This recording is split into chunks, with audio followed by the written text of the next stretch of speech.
বন্ধুরা, রোজ দিনের মতনই আজকে রাতেও আমরা বাইরের পাড়ার কুকুরগুলোকে খাওয়াতে যাব। ঠিক যেমন আমরা সকালবেলা খাওয়াতে যাই আমাদের কুকুরগুলোকে আমাদের বাড়ির সামনে। এবার দেখো, অন্য পাড়ার কুকুরগুলো কিন্তু আমাদের পাড়াতেই ছিল আগে, কিন্তু ওরা এত কামড়াকামড়ি করেছে আমাদের এই কুকুরগুলো যে ওরা বাধ্য হয়ে এই পাড়া ছেড়ে চলে গেছে।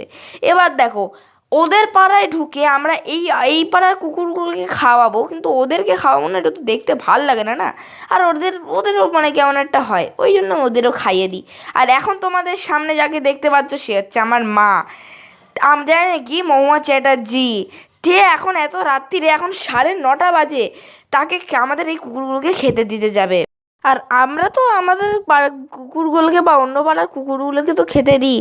তো তোমরাও কিন্তু একটুখানি চেষ্টা করবে খেতে দেওয়ার ওদেরও, যেমন কি একটু ছোটোখাটো বিস্কুট বা কিছু।